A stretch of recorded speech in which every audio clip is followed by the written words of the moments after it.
दोस्तों, मैं आशुतोष कुमार और आप देख रहे हो सबका नॉलेज यूट्यूब चैनल। इकोनॉमिक्स हम लोग पढ़ रहे हैं मेरे दोस्त, चैप्टर 1 है क्लास 12 का। और आज हम लोग का थर्ड लेक्चर होगा, यानी कि फर्स्ट और सेकंड देख चुके हैं। और थर्ड लेक्चर हम लोग को कहाँ से देखना है, डायरेक्ट वहीं पे चलते हैं और स्टार्ट करते हैं। टाइप ऑफ इकोनॉमिक्स, ठीक है ना। उसके बाद माइक्रो थोड़ा सा देखे थे, लेकिन अब डिटेल में दोनों में डिफरेंस स्टार्ट करेंगे। यहीं से हम लोग का स्टार्ट कर रहा है कि माइक्रो और मैक्रो में डिफरेंस लिखिए।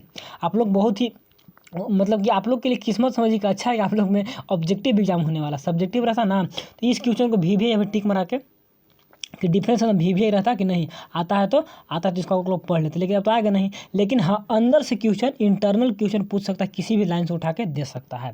तो उसके लिए हम लोग थोड़ा सा देख लेते हैं, ठीक है। चलिए माइक्रो एंड मैक्रो के बाद बहुत हम लोग डिस्कस कर चुके हैं। लेक्चर 1 में किए थे, फिर 2 में थोड़ा सा किए थे, 3rd में, लेकिन आज तो डिटेल में करना है। चलिए क्या क्या होता देखते हैं। ओरिजिन कहाँ से स्टार्ट हुआ बताए थे कि देखिए, माइक्रो और मैक्रो जो बांटे थे प्रोफेसर रोबिन्स, उनका नाम मैं भूल जाता हूँ, क्या था, रेगनर फ्रिश। तो रेगनर फ्रिश बांटे थे, लेकिन ओरिजिन मेन कहाँ से आया था, इसका स्टार्टिंग पॉइंट देखिए। The word micro has been derive from the Greek word. बोले थे कि माइक्रो सब ग्रीक से आया है। क्या है, मिकारोस। थोड़ा सा जूम करते हैं ना, थोड़ा सा, चलिए इतना जूम, ठीक है, चलिए ठीक है। तो ये कहाँ से आया था, क्या मिक्रोस जिसका मतलब क्या होता है, स्मॉल। ग्रीक वर्ड है, मिक्रोस से आया है, और मिक्रोस का मतलब स्मॉल होता है। It is called price theory. और याद रखिएगा कि माइक्रो इकोनॉमिक्स को प्राइस थ्योरी भी बोलते हैं मेरे दोस्त। यहाँ पे प्राइस डिटर्मिनेशन होता है, यहाँ पे नेशनल इनकम होल में देखा जाता है, इनकम एंड एम्प्लॉयमेंट है ना। तो वही देखिए, the macro has been derive from क्या, ग्रीक वर्ड, भी ग्रीक वर्ड से आया है, ठीक है। क्या है, मैक्रोस। ये माइक्रोस आई से देखिए, आई और ए। आई मैंने इंडिविजुअल को दिखाता है, और ए मैंने एग्रीगेट मैंने होल को दिखाता है। ए विच मीन्स लार्ज, बहुत बड़ा, ठीक है ना। ए मैंने लार्ज, और आई मैंने माइक्रो मैंने छोटा, मैंने स्मॉल, ठीक है। इट ऑल्सो कॉल्ड क्या है, theory of income and employment. इसको theory of income and employment कहते हैं। मैंने इनकम एम्प्लॉयमेंट का थ्योरी, मैंने उसमें पढ़ना है कि कैसे इनकम निर्धारित होता है, कैसे एम्प्लॉयमेंट, लोगों का रोजगार होता है ना, तो उसी का थ्योरी के बारे में पढ़ना। तो इसीलिए इसको बोलते हैं theory of income and employment. इसमें प्राइस का डिटर्मिनेशन कैसे होता है, तो उसके बारे में पढ़ना जाता है, इसलिए इसको क्या बोलते हैं, प्राइस थ्योरी भी बोलते हैं। चलिए, स्टडी मैटर्स, मैंने क्या क्या पढ़ना होता है दोनों में। ये दोनों पढ़ना क्या होता है, it study about individual economy relations issue like household, farm, consumer. Individual के बारे में बात करता है, घर के बारे में हो, फार्म के बारे में हो, कंज्यूमर के बारे में, जो भी हो। And it study about economy has a whole, मैंने पूरा संपूर्ण रूप से अध्ययन करता है। ये हम लोग जानते हैं। ऑब्जेक्टिव दोनों का उद्देश्य क्या होता है, माइक्रो का उद्देश्य देखिए क्या होता है। The main objective is analyse the क्या है, principle and problems, policy and achievement of the goal of क्या है, optimum allocation of resources. Optimum allocation of resources मैंने रिसोर्सेज का कैसे उचित रूप से बंटवारा हो, ऑप्टिमम एलोकेशन मैंने ज़्यादा से ज़्यादा बंटवारा अच्छे से मैंने रिसोर्सेज का हो। तो इसका यही एम रहता है, ऑब्जेक्टिव इसका यही रहता है कि जो भी रिसोर्सेज है उसका सही से मैंने क्या बोलते हैं, ऑप्टिमम एलोकेशन हो, हमने एकदम ढंग से, मतलब एक्यूरेट रूप से, और जो भी रिसोर्सेज, सारे रिसोर्स को बांट दिया जाए। मैंने कोई ऐसा ना बच जाए कि हम लोग का रिसोर्सेज वेस्ट चला जाए। तो वही इसका होता है, वही प्रिंसिपल, प्रॉब्लम, पॉलिसी, सब goal of the optimum allocation सब वही रहता है। इसमें क्या है, it investigate principle policy related to achievement of full employment expansion with the productive capacity. इसमें इसका उद्देश्य रहता है कि जो भी हम लोग कर रहे हैं, ठीक है ना, किस सिद्धांत पर काम करता है, प्रॉब्लम हो या फिर कोई भी पॉलिसी, कुछ भी मुद्दा हो ना, तो related to achievement full employment, मतलब पूरा रोजगार होना चाहिए। जो भी व्यक्ति है, जो भी काम कर रहा है इसमें ना, हम लोग कंट्री में लेकर चलते हैं ना कि सभी कोई रोजगार है, जो भी रिसोर्सेज है, तो रिसोर्सेज का फुल एलोकेशन हो गया माइक्रो में, लेकिन उस रिसोर्सेज के तहत सारे लोग काम में लगे हुए हैं। इसका उद्देश्य यही रहता है कि जितने भी लोग हैं फुल एम्प्लॉयमेंट हो, एम्प्लॉयमेंट में कहीं भी कमी ना हो। तो इसका उद्देश्य यह रहता है, और इसका उद्देश्य रहता है रिसोर्सेज को बंटवारा करना। बात को समझ गए। आगे देखें, डील्स विद, कैसे डील करता है, it deals with how the consumer और producer make the decision depending on their given budget on the other variables. मैंने प्रोड्यूसर कंज्यूमर दोनों इंडिविजुअली खास इंटरेक्ट करके और अपने बजट के अनुसार दोनों से इंटरेक्ट करते हैं, कितना मतलब दाम तुम दोगे, कितना मैं दाम दूंगा, उसमें होता है ना डिस्कशन। तो वैसे it deals with the economy sector as household economy and government foreign sector make their decision. इसमें सारा कुछ मिले होता है, हाउस होल्ड हो गया, फॉरेन सेक्टर, विदेश भी आ गया, सब कुछ आके मिलकर कोई भी डिसीजन लेते हैं, कोई भी निर्णय लेते हैं। मान लीजिए किसी कंपनी को भारत में बुलाना है, तो हम लोग इंडिविजुअल बात नहीं ना करेंगे, सरकार बात करेगी, ठीक है। या फिर हमको बाहर से कुछ खरीदना है तो सरकार बात करेगी, या कुछ फैक्ट्री वगैरह, इंडस्ट्री, सब पूरा होल में इसका स्टडी है। इसका इंडिविजुअली मैंने खास एक प्रोड्यूसर कंज्यूमर बातचीत करके निर्णय कर लेते हैं, तो उसी में डील करता है, और पूरा होल में डील करता है, ठीक। Method, it is the method of partial equilibrium in one market. Partial equilibrium मैंने पार्शियल मैंने एक तरफा इक्विलिब्रियम, एक जगह इक्विलिब्रियम मैंने एक जगह बराबर हो जाता है मैंने वन मार्केट में। एक मार्केट है तो वहीं पर देखेगा, लेकिन इसका क्या है, it method equilibrium the all market of an economy. एक इकोनॉमी में एक सिस्टम, एक अर्थव्यवस्था में पूरा मार्केट को समानता में लाने की कोशिश करता है कि नहीं, जितना है मार्केट है, पूरा मार्केट एक होल है, एक पूर्ण रूप से इक्विलिब्रियम है, यानी कि पूर्ण संपूर्ण है। अब यहाँ पे कहता नहीं, एक मार्केट क्या है, पूर्ण संपूर्ण दिखता है, और यहाँ पे पूरा होल मार्केट को, ऑल मार्केट को दिखता है। तो यही मेरे दोस्त दोनों में डिफरेंस थोड़ा सा देख लीजिएगा ना, माइंड में बैठा लीजिएगा, तो बेस्ट से बेस्ट रिजल्ट आने का कोशिश रहता है। Variables, the major micro variables क्या है, the major economics micro economics variables are the क्या है, price, individual consumer demand, wages, rent, profit, ये सब वेरिएबल जो वेरी करता है इसमें। और इसमें क्या है, major macro economic variables, aggregate price में चेंजिंग, एग्रीगेट डिमांड में चेंजिंग, संपूर्ण रूप से एग्रीगेट सप्लाई, देख रहे हैं ना यहाँ पे सिंपल प्राइस सप्लाई डिमांड, यहाँ पे एग्रीगेट में होल रूप से। तो क्या चेंजिंग हो रहा है, कैसे वेरिएबल हो रहा है, इन्फ्लेशन मैंने महंगाई बढ़ रहा है, घट रहा है, क्या हो रहा है, अनएम्प्लॉयमेंट बढ़ रहे हैं, घट रहे हैं, क्या हो रहा है, यहाँ पे रिवेन्यू, प्रॉफिट, रेंट वगैरह के बारे में। तो सिंपल और यहाँ पे हाई, ठीक है, इंडिविजुअल और एग्रीगेट, ठीक है। थ्योरी में क्या है, थ्योरी ऑफ, इसमें थ्योरी क्या क्या है, theory of consumer behaviour and demand, chapter पढ़ेंगे आगे हम लोग, ठीक है ना, कंज्यूमर बिहेवियर डिमांड। उसके बाद theory of producer behaviour and supply, producer का क्या बिहेवियर है, कैसा व्यवहार है, क्या सप्लाई करता है, कंज्यूमर का क्या बिहेवियर है, क्या डिमांड करता है कंज्यूमर, उसके बारे में। Theory of price determination under the different market condition, अलग अलग मार्केट कंडीशन में क्या कैसे निर्धारण होगा, प्राइस का मूल्य का निर्धारण कैसे, तो उसके बारे में पढ़ते हैं। एंड थ्योरी ऑफ क्या है, factor pricing distribution, factor pricing जो मैंने फैक्टर ऑफ प्रोडक्शन 4 होता है ना, तो उसके बाद उसका प्राइस, कितना प्राइस लगेगा, कितना में इंडिविजुअल लेबर को लेंगे, कितना हम लोग मनी अर्न करेंगे, क्या बोलते हैं प्रॉफिट लेंगे, कितना इंटरप्रेन्योर को देंगे, या कितना हम लोग क्या बोलते हैं उसको, क्या इंटरेस्ट आता है ना मनी से, वही हो गया। तो मैंने थ्योरी सिंपल देखता है, थ्योरी ऑफ इकोनॉमी वेलफेयर, क्या इकोनॉमी वेलफेयर के बारे में देखता है। इसके बाद देखिए वेरियस थ्योरीज के अंदर क्या नेशनल इनकम के बारे में पढ़ता है, money, theory of money, theory of क्या जनरल प्राइस लेवल, इन्फ्लेशन, महंगाई वगैरह को, फिर क्या एम्प्लॉयमेंट, थ्योरी ऑफ क्या इंटरनेशनल ट्रेड, सारे चीज़ को देखेगा इसमें डीप में। उसके बाद macro theory distribution, theory of economic क्या है ग्रोथ, ये सब के बारे में, इकोनॉमिक ग्रोथ कैसे कर रहा है। यहाँ पे क्या है वेलफेयर के बारे में बात कर रहा है, यहाँ पे ग्रोथ के बारे में कर रहा है। यहाँ पे इकोनॉमी मेरा वेलफेयर हो रहा है कि नहीं, मेरा सही से काम कर रहा है कि नहीं, इकोनॉमिक कोई भी आर्थिक काम सही से, आर्थिक देखिए इकोनॉमिक आर्थिक काम सही से हो रहा है कि नहीं, यहाँ पे करना आर्थिक जो कार्य क्रिया हो रहा है तो ग्रोथ कर रहा है कि नहीं। यहाँ पे ग्रोथ के बारे में बोल रहा है, यहाँ पे वेलफेयर के बारे में बोल रहा है। तो थोड़ा सा स्मॉल लेवल पर काम करता है, वेलफेयर होगा तो ग्रोथ होगा ना, तो वेलफेयर मैंने अच्छा से काम हो रहा है तो ग्रोथ हो रहा है, ठीक है ना। तो इसको जोड़ के इसको बनाया जाता है, ठीक है। आगे देखिए मेन प्रॉब्लम क्या होता है इसमें, main problem are the price determination and allocation of resources, कैसे प्राइस को निर्धारित करना है और कैसे एलोकेशन रिसोर्सेज को बांटना है, क्योंकि किसको रिसोर्सेज देंगे, किसको नहीं देंगे। हमारे कंट्री में इतना मतलब कोई मिडिल वर्ग है, कोई हाई है, कोई लो है, तो किसको कैसे रिसोर्सेज बांटना है, कहाँ प्रोडक्शन में लगाना है, तो बहुत कुछ सोचना पड़ता है। साथ ही साथ मैक्रो में क्या है, the main problem determination of level of income and employment in economy में क्या इनकम होना चाहिए लोगों को, कैसे एम्प्लॉयमेंट देना है, समझ रहे बात को ना। तो उसी के बारे में इसका मेन प्रॉब्लम होता है, डिटर्मिनेशन कैसे डिटरमाइन करें, कैसे इनकम को लेवल को, कैसे एम्प्लॉयमेंट के लेवल को हम लोग निर्धारित करें इकोनॉमी में, उसके बारे में देखता है। मैंने लोगों को कैसे एम्प्लॉयमेंट दे एक तरह से कहिए, ठीक है ना, level of income and employment के बारे में, वही इन इकोनॉमी इसमें मैंने क्या लेवल होना चाहिए, कैसे उसके बारे में डिस्कस करता है ना। इसमें क्या करता है, प्रॉब्लम ऑफ प्राइस डिटर्मिनेशन कैसे हो, मूल्य का निर्धारण कितना दाम रखा जाए कि हर एक मिडिल क्षेत्र, हाई क्षेत्र, लो क्षेत्र, हर क्षेत्र के लोग इसको ले सके, अचीव कर सके, ठीक। पॉपुलराइज बाय क्या है, पॉपुलराइज बाय अल्फ्रेड मार्शल के द्वारा, वही ना बोले थे कि वेलफेयर कॉन्सेप्ट, तो वेलफेयर के बारे में आया ना। देखिए यहाँ पे वेलफेयर कॉन्सेप्ट देखिए क्या बोले, देखिए सब साइंटिस्ट का नाम आगे भी आएगा। देखिए वेलफेयर कॉन्सेप्ट दिए थे, तो वेलफेयर तो अल्फ्रेड मार्शल का नाम याद रखिए। इकोनॉमिक माइक्रो इकोनॉमिक की बात होगा तो, और मैक्रो में जेम्स क्लिस के बारे में पढ़िएगा चैप्टर नंबर 7 में, यानी कि यूनिट 7 मैक्रो इकोनॉमिक्स में पढ़िएगा। इनकम ऑफ प्राइस क्या एम्प्लॉयमेंट, क्या है employment, determination of income and employment एक चैप्टर का नाम है, तो उस चैप्टर में पढ़िएगा जेम्स क्लिस क्या क्या थ्योरी दिए थे। तो मैक्रो के लिए इनका नाम फेमस जाना जाता है, माइक्रो में अल्फ्रेड मार्शल का नाम एकदम माइंड में बैठा लेना है कि यही थे। एडम स्मिथ के बाद इन्हीं का नाम आता है बहुत ही व्याख्या रूप से, जिनका कंट्रीब्यूशन था कि क्या वेलफेयर कॉन्सेप्ट दिए थे। Both the micro and macro economy are complementary and should be utilize for the proper understanding of an economy. दोनों एक दूसरे का कंप्लीमेंट्री यानी कि पूरक है। माइक्रो के बिना मैक्रो नहीं हो सकता है और मैक्रो के बिना माइक्रो नहीं हो सकता, दोनों एक दूसरे का पूरक है। तो वही कर रहा है। और क्या है, एक सेकंड काटिए थोड़ा सा, एक सेकंड में, तो चलिए ठीक है। Complementary and should be utilize for a proper understanding and economy.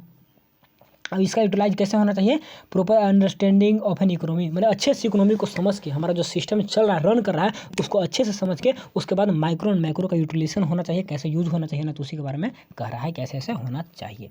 ठीक है, difference between plan economy and market economy, जो हम लोग ऊपर पढ़ चुके हैं उसी के बारे में बोल रहा है। प्लान यानी कि मार्केट जो कैपिटलिस्ट हो गया, एंड प्लान यानी कि सोशलिस्ट इकोनॉमी हो गया, तो दोनों के बारे में पढ़ चुके हैं। लेकिन बोले थे कि VBI क्वेश्चन ये दोनों डिफरेंस कभी कभी पूछ देता है, तो वही हम लोग आगे थोड़ा सा डिफरेंस देख लेते हैं। ठीक है, कि फैक्टर ऑफ प्रोडक्शन में किसका कंट्रोल रहता है, इंटरेस्ट क्या रहता है, कैसे यहाँ पे क्या बोलते हैं प्रॉब्लम को सोल्व किया जाता है, तो थोड़ा सा देख लेते हैं। कह रहा all the materials means of production है ओनड बाय द गवर्नमेंट, जितने भी फैक्टर ऑफ प्रोडक्शन है, फैक्टर ऑफ प्रोडक्शन से जो काम होते हैं ना, लैंड, लेबर और क्या कैपिटल ऑफ इंटरप्रेन्योर, चार ही हैं, तो यही चारों का जो कंट्रोल होता है ना, तो सारे के सारे कंट्रोल किसके पास होता है, सरकार के पास, गवर्नमेंट के पास होता है।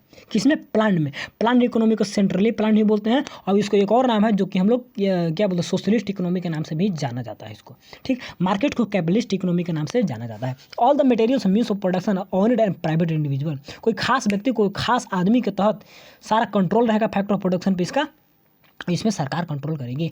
Main objective of the production जो सोशल वेलफेयर, समाज कल्याण इसका उद्देश्य होना चाहिए ना। सरकार तो सरकार देखती है, आप देखिए अब ट्रेन जला दिया, ठीक है, जो क्या बोलते हैं अग्निवीर, जो बिहार के बहुत लोग ट्रेन जला दिए, तो ट्रेन जला तो किसका लॉस हुआ, मेरा लॉस हुआ, सरकार का लॉस नहीं हुआ। सरकार तो सोचती है कि नहीं सोशल वेलफेयर हो, समाज का कल्याण हो, लेकिन ट्रेन जला तो आपका पैसा जला। लेकिन यहाँ पे क्या सोचता है, मार्केट इकोनॉमी में अपना प्रॉफिट देखता है। हाँ, मानी का जलाते ना कुछ, टाटा स्टील कंपनी का आप जला, धीरू भाई के क्या बोलते हैं इनको, क्या नाम है, जमशेदपुर में जो टाटा स्टील, उनका नाम मैं भूल रहा हूँ, रतन टाटा है, तो रतन टाटा इस सब का प्रॉफिट जलाइए, उन लोग का प्रॉपर्टी जलाइए ना, तब ना जानेंगे क्या बहादुर है, मेन आदमी है। तो नहीं, तो जो सरकार का, तो उसी का, जो सरकार तो हम ही लोग हैं, हम ही लोग तो पैसा खत्म हुआ। अब उतना करोड़ कहाँ से हम लोग का, अब पेट्रोल का दाम बढ़ेगा, तेल का दाम बढ़ेगा, सबका बढ़ेगा, टैक्स बढ़ा के लेगा पैसा, ट्रेन जलाइए, उससे क्या है। यही सब बुढ़बा ही है। ठीक है, आप लोग चलिए समझदार नहीं है, लेकिन थोड़ा सा सोचना चाहिए। ठीक है, स्कीम अच्छा है बुरा है, तो वो शांति से प्रदर्शन करिए, उसमें क्या है इतना, आखिर उसका एक्सेप्ट किया गया। चलिए, main objective of the production और प्रॉफिट में हम देखिए एक्स्ट्रा नहीं जाना चाहते हैं, तो वीडियो में कहाँ से कहाँ चल जाएंगे, बस उतना ही रहना चाहते हैं कि सीमित में समझा के निकल जाए। चलिए, मेन ऑब्जेक्टिव ऑफ द क्या है, प्रोडक्शन और द प्रॉफिट में, यहाँ पे प्रॉफिट देखा जाता है ना, यहाँ पे सोशल वेलफेयर, यहाँ पे प्रॉफिट, हम लोग पढ़ चुके हैं, वही डिफरेंस देखने खाली। Ownership of the properties under government control, property जो भी है ना, तो प्रॉपर्टी का ऑनरशिप, प्लान इकोनॉमी में जो भी प्रोडक्शन हो रहा है, जो भी मानी गवर्नमेंट है, तो गवर्नमेंट हॉस्पिटल, गवर्नमेंट का रोड, तो सब कुछ सरकार के पास कंट्रोल रहता है। इसमें जो भी प्रॉपर्टी आते हैं मार्केट इकोनॉमी में, तो क्या बोलते हैं, प्राइवेट, उसका limit, there is no limit to private ownership of the property. एक second, there is no limit to private ownership of property, मतलब कह रहा है ना कि यहाँ पे गवर्नमेंट का, यहाँ पे प्राइवेट इंडिविजुअल का होता है ना, there is no limit to private ownership of property. यहाँ पे कहने का मतलब, थोड़ा सा रुकिए तो ओ मैं, प्रॉपर्टी पे कोई लिमिट नहीं है प्राइवेट ओनरशिप का, मतलब सारा प्राइवेट, जितना प्राइवेट ओनरशिप उन्हीं का होगा, प्रॉपर्टी पे कोई लिमिट नहीं है, सारा कंट्रोल किसका होगा, प्राइवेट ओनरशिप का, समझ गए ना। और इसमें all the economic problem are solve as per the direction of the planning commission, planning commission ही सारा इकोनॉमिक प्रॉब्लम बहुत बड़ा टॉपिक है, आगे हम लोग पढ़ेंगे। तो जितना भी इकोनॉमिक प्रॉब्लम होते हैं ना, तो सारा कैसे सोल्व किया जाता है, प्लानिंग कमीशन के द्वारा। और इसमें डिमांड एंड सप्लाई का जो फोर्स है ना, उसी के अनुसार यहाँ पे प्राइस मैकेनिज्म, जिसको बोलते हैं डिमांड सप्लाई, पढ़िएगा कि डिमांड के ग्राफ है, सप्लाई के ग्राफ है, जहाँ पर प्राइस का निर्धारण होता है ना, तो इसी के अनुसार मार्केट में किसका डिमांड है, किसका प्राइस देखा जाता है, प्राइस कैसा प्रोडक्ट का, तो उसी के अनुसार पे यहाँ पे सेंट्रली क्या सोल्व किया जाता है। कोई प्रॉब्लम आ गया कि रिसोर्सेज को कैसे बंटवारा करना है, ठीक है, प्रॉब्लम है, एलोकेशन ऑफ रिसोर्सेज एक प्रॉब्लम है, तो प्रॉब्लम है, तो उस पर सरकार यहाँ प्लानिंग कमीशन पर ध्यान देगी। यहाँ पे देखा कि नहीं, रिसोर्सेज को कहाँ दे के हमको प्रॉफिट हो रहा है, प्राइस कहाँ पर अच्छा मिल रहा है, कहाँ पर डिमांड है, कहाँ पर उसका सप्लाई अच्छा से होगा, तो वहाँ पे ये देखा जाता है, किसमें, मार्केट इकोनॉमी में। लेकिन सोशलिस्ट इकोनॉमी यानी प्लान इकोनॉमी में ऐसा नहीं होता है। बात को समझ गए होंगे, मैं इतना डिटेल में पढ़ा दिया, उसको डिफरेंस दे दिया। चलिए आगे देखिए, difference between positive and normative economy, बेहद ही खास इंपॉर्टेंट टॉपिक आ गया। फिर भी CBSE का स्टूडेंट अगर रहिएगा ना, तो ये सब टॉपिक जो है ना पॉपुलर है। अब जैक बोर्ड में उतना हमको भी आइडिया नहीं है, लेकिन नॉर्मेटिव और पॉजिटिव इकोनॉमी तो बहुत स्टूडेंट का समझ में नहीं आता है, बहुत स्टूडेंट नहीं समझता, पढ़ाता है, हम लोग भी नहीं पढ़ पाते इसको, लेकिन बहुत ही इंटरेस्टिंग टॉपिक है। समझिए, देखिए क्या होता है पॉजिटिव इकोनॉमी, पॉजिटिव मैंने क्या होता है और नॉर्मेटिव मैंने क्या होता है। देखिए, नॉर्मेटिव एक विचारधारा है, नॉर्मेटिव कहने मतलब क्या होता है, विचारधारा, सोच मानव का। और पॉजिटिव मैंने मुख्य रूप से जो हुआ से हुआ, डन ना भाई, काम पॉजिटिव हुआ, रिजल्ट पॉजिटिव हुआ। और नॉर्मेटिव केवल भाषण दे रहा है, केवल लेक्चर दे रहा है, केवल अपना विचार रख रहा है कि ऐसे नहीं, ऐसे होना चाहिए। लेकिन पॉजिटिव कह रहा है कि नहीं, क्या हुआ, रिजल्ट क्या हुआ, it deals with what is and what was, क्या है और क्या हुआ। बात को समझिएगा, क्या इकोनॉमी में हुआ और क्या है। लेकिन normative deals with ought to be, what ought to be, क्या होना चाहिए। देख रहे हैं ना, क्या होना चाहिए, ये सब जो जिसका कोई काम नहीं रहता ना, बैठ कर सोचते रहता है क्या होना चाहिए। तो अर्थशास्त्र में कुछ कुछ ऐसे ऐसे अर्थशास्त्र जो हम लोग पढ़ते हैं इकोनॉमी, उसमें बहुत सारे ऐसे आते हैं ऐसा होना चाहिए, ऐसा होना चाहिए। तो ये हो गया आपका कैसा नॉर्मेटिव इकोनॉमी, लेकिन क्या हो रहा है नहीं, प्रेजेंट में क्या है और क्या पास्ट में हुआ, तो दोनों पर डिस्कस किया जाता है, तो उसको बोलते हैं पॉजिटिव इकोनॉमी। बात को समझ गए तो सारे डिफरेंस को समझ जाइएगा खुद से। आगे देखिए, it based on cause and effect of fact. किस पे बेस्ड है, पॉजिटिव है तो क्या कारण रहा, मुद्दा क्या रहा, काउज, और उसका प्रभाव क्या रहा, उसी पे बेस्ड रहता है ना। लेकिन यहाँ पे क्या है, it based on ethics. Ethics एक सब्जेक्ट पढ़िएगा, केवल विचारधाराएं होते हैं उसमें, ठीक ना। तो इथिक्स के बारे में केवल बस सोच के ऐसे नहीं, ऐसे ऐसे नहीं, ऐसे ना, एक से एक दे दो क्या का थाउट, क्या बोलते हैं, भारत में बोला जाता है कि विचार देने वाले बहुत मिल जाएंगे, लेकिन क्या बोलते हैं, एक जो कोई प्रॉब्लम लेने वाला कोई नहीं मिलता है। तो बस इथिक्स पे बेस्ड रहता है। रियल यहाँ पे है नहीं, ये रियल है, रियल नहीं है, ये मान में रखिए। It can be varied with क्या है, एक्चुअल डाटा, क्योंकि प्रेजेंट पास्ट दोनों है तो एक्चुअल डाटा से वेरीफाइड होता है, लेकिन it can not be verified with actual data. Actual data होगा कहाँ, यहाँ पे तो क्या होना चाहिए, ought to be, should to be, तो कहाँ से ऐसा होगा। देखिए, इन दिस क्या value judgement are not given and in this value of judgement are given. मैंने value of judgement are given कहने का मतलब कि वैल्यू ऑफ जजमेंट समझिए ना, कि कोई भी निर्णय हुआ, मैंने जजमेंट लेता तो कोई भी निर्णय हुआ ना, तो उसको क्या है, and in this value of judgement are not given, मैंने वैल्यू ऑफ जजमेंट गिवन नहीं रहता है। एक सेकंड, इसको हम थोड़ा सा रुकिए, देख सकते क्या बोल रहा है, क्लियर। देखिए, वैल्यू ऑफ जजमेंट मतलब कोई भी निर्णय होता है ना, तो यहाँ पे गिवन रहता है, मैंने सोच विचार के अपना दे दिया कि मेरा जर्नल, लेकिन यहाँ पे कुछ गिवन नहीं, यहाँ पे कोई जजमेंट का काम नहीं होगा आपका। यहाँ पे जजमेंट जो जज के सामने कैसे जजमेंट करते हैं, जजमेंट काम नहीं करेगा, नोट गिवन, और यहाँ पे जजमेंट गिवन रहेगा, क्योंकि आपको भाषण दे रहे कि जज करने के ऐसे नहीं, ऐसे होना चाहिए। तो नॉर्मेटिव वही कि होना चाहिए। अगर ये आता है एमसीक्यू में घुमा कर पूछता है कि ought to be, should to be, तो नॉर्मेटिव मारिएगा, लेकिन रियल में what is and what was and effect का जिस पैड आता है तो वहाँ पे पॉजिटिव मारिएगा। तो ये डिफरेंस जो तीन हम लोग पढ़े ना, बेहद ही खास पढ़े हम लोग। 50% यहाँ से क्वेश्चन रहेंगे, एक दो, अब एक तीन, 50% इस चैप्टर से क्वेश्चन यही तीनों से रहेंगे, ठीक है ना। बाकी 50% के लिए यहाँ से हम लोग स्टार्ट करते हैं। सेंट्रल प्रॉब्लम ऑफ इकोनॉमी बेहद ही खास टॉपिक है, इसको समझ गए तो इधर 50% हो गया, ऊपर में जो पढ़े उधर 50% हो गया। 100% चैप्टर कंप्लीट, कहीं से एमसीक्यू दे एक भी नहीं छूटेगा। ऐसे में क्या बोलते हैं, एमसीक्यू का प्रैक्टिस करवाऊंगा, हर एक चैप्टर से डिटेल एमसीक्यू दूंगा, एक भी एमसीक्यू नहीं छोड़ूंगा मेरे दोस्त, तो टेंशन लेना नहीं है। आगे देखिए, सेंट्रल प्रॉब्लम ऑफ इकोनॉमी से पहले प्रॉब्लम के बारे में समझिए, इकोनॉमी के बारे में समझिए।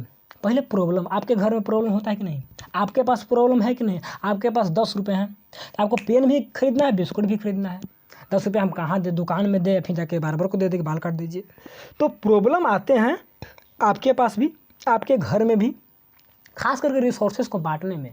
आजकल सिटी में से हमको रिसोर्सेज को चुनना है, तो जो अवेलेबल रिसोर्स है उसको कहाँ बांटना है ताकि सेटिस्फेक्शन मिल सके, किस प्रोडक्शन में लगाना है। तो सरकार को भी प्रॉब्लम होगी ना, आपको प्रॉब्लम है तो सरकार को भी प्रॉब्लम होगी, तो सरकार को क्या क्या समस्या है, क्या क्या प्रॉब्लम है, उसके बारे में देखिए।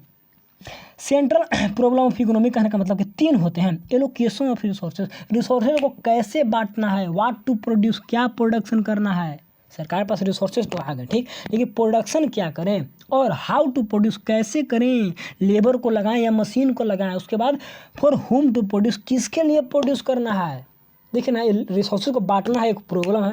रिसोर्सेज को कहाँ बांटे, भाई मेरे पास रिसोर्सेज है, मेरे पास मिनरल है, खनिज है, इसको कहाँ बांटे, ठीक, इसे हमको क्या प्रोडक्शन करें ताकि मेरा कंट्री ग्रो करे, डेवलपमेंट अच्छा से हो। ऐसा ना हो कि रिसोर्सेज को कहीं और प्रोडक्शन कर दिए, वहाँ से कोई लाभ नहीं मिला, कंट्री मेरा और पीछे चला गया। तो नहीं, सरकार को सोचना है कि क्या प्रोडक्शन करना है और हाउ टू कैसे करना है, ताकि अनएम्प्लॉयमेंट जो भारत में है तो अनएम्प्लॉयमेंट भी ना रहे, लोगों को रोजगार भी मिले। तो लेबर इंटेंसिव करे, कैपिटल इंटेंसिव सोचना पड़ता है थोड़ा सा। लेबर इंटेंसिव टेक्निक लगाते हैं तो टाइम ज़्यादा लगेगा, और कैपिटल इंटेंसिव टेक्निक मशीन लगाते हैं तो लेबर यानी कि अनएम्प्लॉयमेंट बढ़ेगा। तो सोचना पड़ता है। सरकार के पास बहुत प्रॉब्लम रहते हैं मेरे दोस्त। हम लोग सोचते हैं कि सरकार कुछ नहीं कर रही है ना, मोदी जी कितना 8 घंटा 6 घंटा सोते हैं, तो सरकार पास बहुत टेंशन रहता है। उसके बाद फॉर होम टू प्रोड्यूस, किसके लिए प्रोडक्शन करना है, यही मेन प्रॉब्लम यही है कि रिसोर्सेज को बांटना कैसे, किसके लिए प्रोडक्शन करिएगा, गरीब के लिए करिएगा, अमीर के लिए करिएगा, मिडिल वर्ग के लिए करिएगा, सबके लिए करिएगा, तो उतना रिसोर्सेज है नहीं, क्योंकि रिसोर्सेज आजकल सिटी है, कमी है, सबके लिए नहीं कर सकते हैं, सबका नीड फुलफिल नहीं कर सकते हैं। तो बहुत बड़ा सरकार के पास प्रॉब्लम, समस्याएं आ जाती हैं मेरे दोस्त। आगे देखिए, सेकंड प्रॉब्लम क्या है, इफिशियंट यूज और फुलर यूटिलाइजेशन ऑफ रिसोर्सेज। हमारा रिसोर्सेज का इफिशियंट यूज हो, मैंने पूर्ण रूप से, एंड फुलर वही यूटिलाइजेशन कि रिसोर्सेज बर्बाद ना होए।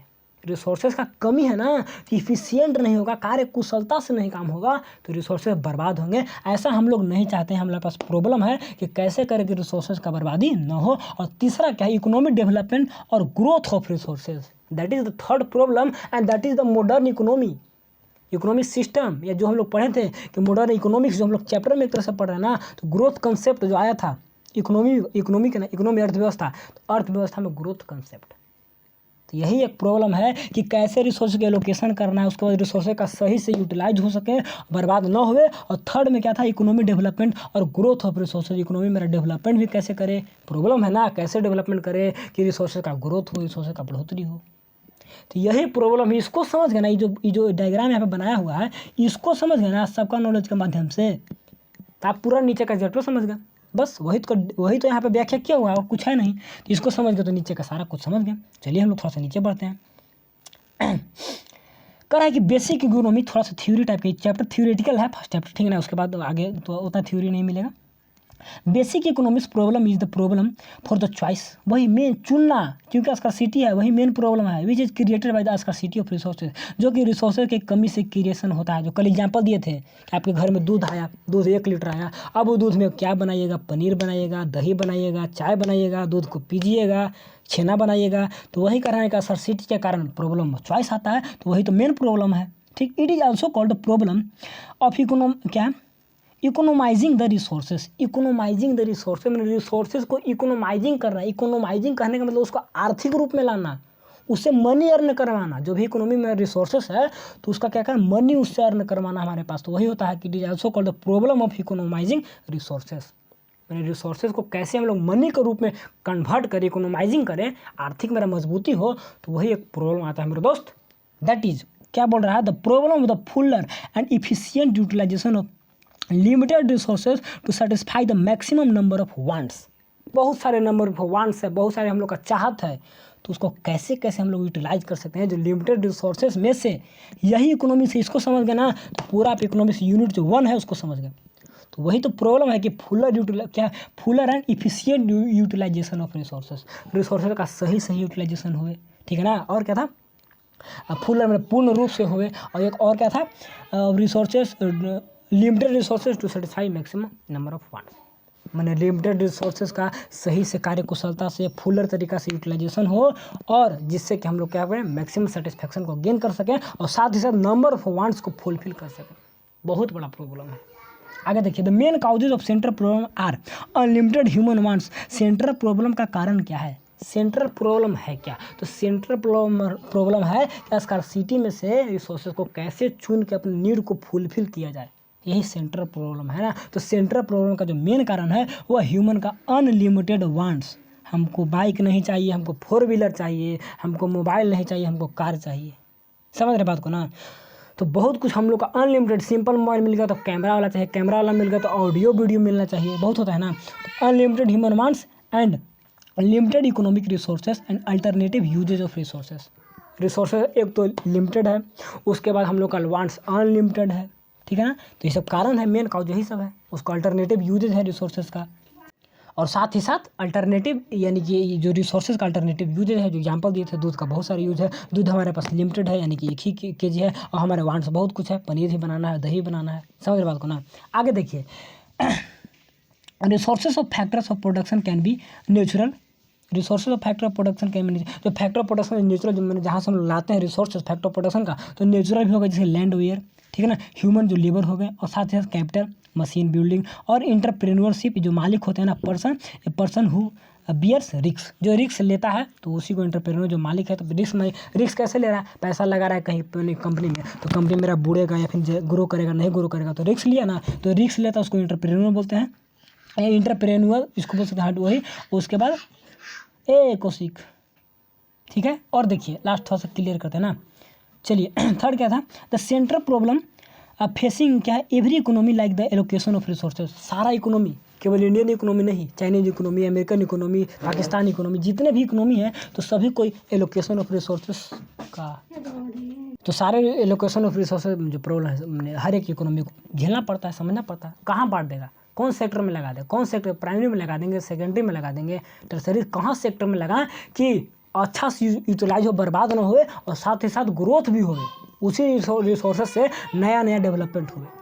समझ रहे हैं ना। मान लीजिए रिसोर्सेज आया सरकार पास, तो उसको मान लीजिए हम लगा दिए, चलिए कोल फैक्ट्री में लगाएं, कोल का प्रोडक्शन हुआ, कोल से बिजली हुआ, तो बिजली से हम लोग और काम कर सकते, ग्रोथ हुआ ना। अब उसी मान लीजिए रिसोर्सेज कोल में नहीं लगा के उसको हम मान लिया माइनिंग में लगा देंगे, माइनिंग खनन में कुछ काम कर रहे हैं कोल से, तो वहाँ पे बर्बाद हो गया। तो वही सोचना है कि कहाँ हम लोग करेंगे कि सही से यूज होवे और उसके साथ साथ नए नए डेवलपमेंट ग्रोथ भी होवे। तो यही मेन प्रॉब्लम है कि रिसोर्सेज को कैसे बांटना, फिर स्कार्सिटी में से कैसे चुनना कि बर्बाद ना होवे और साथ ही साथ ग्रोथ भी होवे। तो यही सब प्रॉब्लम इसका समझ गए ना, तो सेंट्रल प्रॉब्लम आप समझ गए, ठीक है। चलिए और क्या था, the central problem facing every economy like the allocation of resources, कैसे बांटना है वैसे वही जो ऊपर टेबल में पढ़े थे ना उसी के बारे में कर रहा है कि what to produce and how much produce, क्या प्रोडक्शन करना, कितना करना है। उसके बाद फॉर हुम टू प्रोड्यूस होगा ना, for whom to produce and how to produce, what to produce मतलब क्या प्रोडक्शन करना है, किसके लिए करना है, कैसे करना है, ठीक ना। तो यही सब होता है मेरे दोस्त। तो सेंटर जो डायग्राम सब वही डायग्राम का जो डायग्राम है ना, ये जो स्ट्रक्चर डायग्राम, इसी को यहाँ पे थ्योरी में नीचे लिखा हुआ सब कुछ, ठीक है। आगे देखें एक एक वर्ड को तोड़ देंगे ना कि ताकि व्हाट टू प्रोड्यूस, यही जो सेंटर प्रॉब्लम मेन है जो घर। तो एलोकेशन ऑफ रिसोर्स में मेन 3 थे जो हर एक इकोनॉमी को समझ। ओह देखिए वीडियो रुका हुआ था, आगे तक पढ़ा दिए थे। यही होता है, घर पे आए डिस्टर्बेंस है, बाबू डिस्टर्ब कर रहा था, जब पढ़ाने लगता है ना तभी सब डिस्टर्ब करता है। अब कहाँ से पढ़ा थे, अब छूट गया। फिर देखिए यहाँ तक हो गया था ना, 3 प्रॉब्लम देख लिए थे। चलिए एक बार अगर छूट गया हो तो रिवीजन करवा देना थोड़ा सा। व्हाट टू प्रोड्यूस, किसके लिए प्रोडक्शन करना है। एंड इकोनॉमी है अनलिमिटेड वांट्स, इकोनॉमी के पास बहुत सारे, हम लोग भी जानते हैं कि अनलिमिटेड हम लोग को वांट्स है इकोनॉमी कोई भी सिस्टम में। एंड लिमिटेड मीन्स करने का मतलब कि जो भी संसाधन लिमिटेड है उसका अल्टरनेटिव यूजेज है संसाधन का, ठीक है ना। Economy can't produce all type of goods, economy सारे टाइप ऑफ गुड्स प्रोडक्शन नहीं कर सकती है, जैसे कि प्रोड्यूसर गुड होगा, कंज्यूमर गुड होगा, तो सारे गुड्स को नहीं कर पाएगी, उतना वो रिसोर्सेज है नहीं, ठीक है। So the economy has to make choice what type of goods and services to be produce and in what quantity. तो किस टाइप का गुड प्रोडक्शन करना है, कितने क्वांटिटी में करना है ना, तो सरकार को चुनना पड़ता है, थोड़ा सा सोचना पड़ता है क्या प्रोडक्शन कैसे करना है। उसका हाउ टू प्रोड्यूस कैसे करना है, लेबर लगाना है, कैपिटल लगाना है, कैपिटल करने का मतलब पूंजी करने का मतलब मशीन लगाएंगे तो पैसा लगेगा, तो उसके अनुसार तो वही कह रहा है कि it is how to produce, क्या it is the problem of choice, problem of choice of technique of production, किस टेक्निक लगाना है। There are 2 type of technique of production. पहला टेक्निक ऑफ प्रोडक्शन क्या, labour intensive technique. It is the technique of production when the labour is more than capital, इसमें labour ज़्यादा रहेंगे capital कम रहेगा। And capital intensive technique, it is the technique capital is more then labour, इसमें labour ज़्यादा रहेंगे capital कम रहेंगे, ठीक है। फॉर होम टू प्रोड्यूस, किसके लिए प्रोडक्शन करना है, ठीक है। क्या करना है production, consumer good, producer good, पहला चीज़। दूसरा कि किस टाइप से टेक्निक किसका यूज करना है, कैसे, हाउ। और तीसरा फॉर होम, किसके लिए प्रोडक्शन करना है। The centre problem related to क्या है, distribution of production of goods and service among the different sector of society. एक सेकंड, पर्सनल डिस्ट्रीब्यूशन, उसके बाद क्या है फंक्शनल डिस्ट्रीब्यूशन। अब डिस्ट्रीब्यूशन किसके लिए प्रोडक्शन करिए, आपके पास नेशनल इनकम सरकार पास है, तो इनकम को कहाँ लगाइएगा, किस सेक्टर में दीजिएगा, तो सोचना पड़ता है ना। तो उसके बाद पर्सनली बांट दीजिएगा या फिर आप फंक्शनल रूप से सही से कार्य कुशलता से बांटिएगा, फंक्शनल रूप से काम करिएगा। पर्सनल करने का मतलब कि when the national income is distributed according to ownership of the fact of production, जितने फैक्ट ऑफ प्रोडक्शन है, फैक्ट ऑफ प्रोडक्शन जो मालिक है जिसके अंदर में काम हो रहा है, तो उस मालिक पर खर्चा कर दिया जाए सरकार का पैसा, या फिर आगे देखिए, या फिर सबको अलग अलग चल रहा है ना, चलिए, या फिर सबको अलग अलग दिया जाए, जैसे कि फंक्शनल डिस्ट्रीब्यूशन किया जाए। When the national income production is among the different sector of national income and production is distributed among the different factor of production, like अलग अलग फैक्टर ऑफ प्रोडक्शन दिया जाए, जैसे कि लैंड को दिया जाए, फिर लेबर को दिया जाए, कैपिटल को दिया जाए, इंटरप्रेन्योर को for the providing their services in the term of rent, मैंने जो उन लोग सर्विस दे अपना सर्विस मैंने काम कर रहा है, तो उन लोग को मान लीजिए देखिए लैंड है तो लैंड को रेंट दे दीजिए, या फिर लेबर है तो लेबर को वेजेस दे दीजिए, या फिर कैपिटल है तो कैपिटल पैसा का इंटरेस्ट दे दीजिए, या फिर जो मालिक है तो मालिक का प्रॉफिट दे दीजिए, इंटरप्रेन्योरशिप, तो उन्हीं को दिया जाए, या जिसके अंदर में सारा काम किया जा रहा है उनको बांट दिया जाए। पर्सनली किसी को दे दिया जाए, सरकार अपना पैसा खर्चा सीधे मुकेश अंबानी पे कर दे, या फिर उसके अंडर में जो काम करे तो उन्हीं सब मैंने बांट दिया जाए। तो कैसे किया जाए, अगर एक पे देंगे तो दूसरा नाराज हो जाएगा, काम कर रहा बोलेगा सरकार हम पे खर्चा नहीं कर रही है, तो उससे देगा हम पे खर्चा नहीं कर रही है, तो सरकार के पास प्रॉब्लम आते हैं, कैसे करना है, किसके लिए करना है, मैंने बड़ा के लिए करना है, छोटा के लिए करना है, हर के लिए करना है कि एक के लिए करना है, तो दिक्कत होता है, प्रॉब्लम होते हैं। मुकेश अंबानी करेंगे सरकार आप हम पे खर्च नहीं करें, हम नहीं कुछ करेंगे, ठीक। या फिर कंपनी में कुछ अलग अलग आदमी काम करे, बोलेगा सरकार केवल आप मालिक को देते हैं हम लोग को नहीं देते हैं, तो भी दिक्कत है, तो सोचना पड़ता है ना। बात को समझ रहे हो ना, एकदम रूट से जड़ के रूप से समझा रहे हैं। थोड़ा सा वीडियो कितना बड़ा हो रहा है, आधा घंटा हो गया, बस ज़्यादा 1-2 लाइन और पढ़ाएंगे, उसके बाद छोड़ देंगे, ठीक है ना। Production possibility curve next type से यहाँ से स्टार्ट करेंगे, यहाँ तक खत्म करते हैं, ठीक।